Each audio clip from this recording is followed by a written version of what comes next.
Darren Aronofsky, the visionary filmmaker behind cinematic juggernauts like Black Swan, Requiem for a Dream, and The Wrestler, has never shied away from dissecting the raw underbelly of ambition and excess.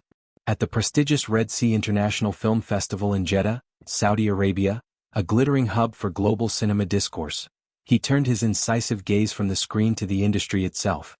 The catalyst?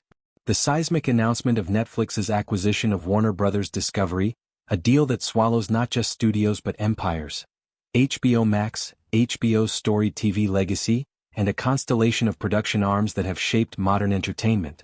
Aronofsky's reaction was measured yet piercing, a blend of bemused caution and principled alarm that echoes the concerns rippling through Hollywood's corridors. "I have not digested it yet," he admitted, his voice carrying the weight of a director who's seen cycles of boom and bust. "It's such brand new news. My sense is it's not going to be a smooth road." Aronofsky's hesitation isn't mere reticence.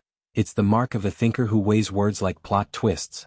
Fresh off headlines that sent shockwaves from Burbank to Beverly Hills, he acknowledged the frenzy. Executives scrambling, creatives fretting, analysts crunching numbers on what could be the most transformative merger since Disney devoured Fox. For Aronofsky, whose films often probe the fragility of human endeavor, this corporate colossus feels like a thriller plot gone awry, one where fewer players hold more cards and the stakes for artists skyrocket. "I caught a few headlines today. It feels like everyone's freaking out about it," he observed, his tone laced with wry empathy. Yet, he resisted knee-jerk punditry, adding, "I don't want to comment on it because I just don't understand any of it, and it's very easy to fall into rally points right now." This humility, rare in an industry of soundbites, underscores his credibility. Aronofsky isn't a reactionary. He's a strategist, drawing from decades of navigating indie grit to blockbuster pressures. At the heart of his unease lies a fundamental economic truth, one that's as old as the studio system itself but amplified in our streaming-saturated age. "The only thing I'd say is it's always good to have more buyers," Aronofsky posited, distilling complex antitrust fears into a creator's clarion call. "Anytime there is consolidation, it's bad. We already only have a limited amount of buyers. When you want to make a TV show or a movie, you send it out to everyone, and you hope a few of them get hungry for it and get a bidding war of some type that gives you what you need to make a piece of art." Here he articulates the lifeblood of innovation: competition.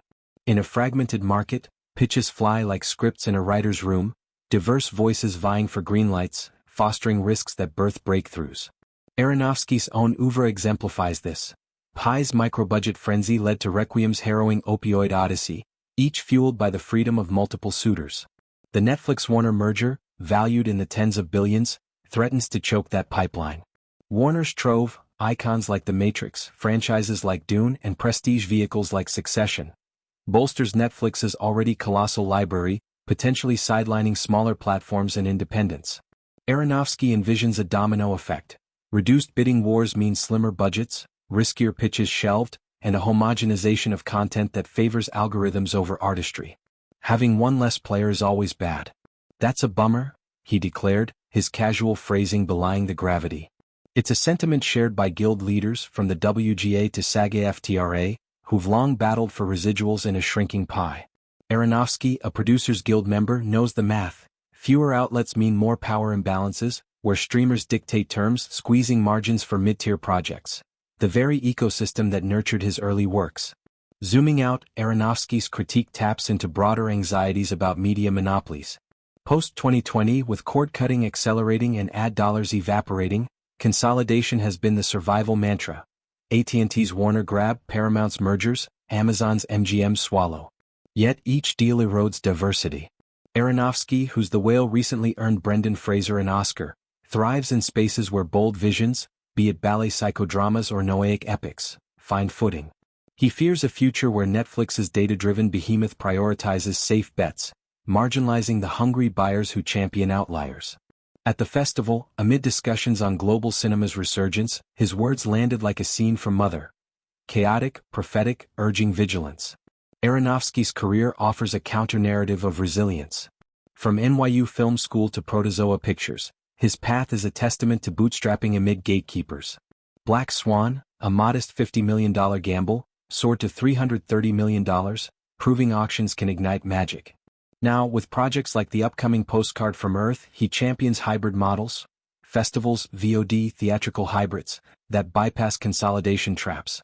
His festival appearance, fielding questions on AI and scripting to Arab cinema's rise, positioned him as a bridge builder, advocating for inclusive markets. Ultimately, Aronofsky's Jeddah reflections aren't defeatist. They're a rallying cry. As Hollywood teeters, he implores stakeholders to safeguard plurality, through policy pushes for antitrust scrutiny, guild negotiations for fair pay, and creator collectives amplifying indie voices. It's not going to be a smooth road, he warned, but in true Aronofsky fashion, it's a road worth traversing with eyes wide open. For filmmakers dreaming beyond the algorithm, his message endures. More buyers, more art, less consolidation, less soul. In an industry forever reinventing, it's a reminder that the real drama unfolds not on set, but in the boardroom, and artists like Aronofsky are scripting the resistance.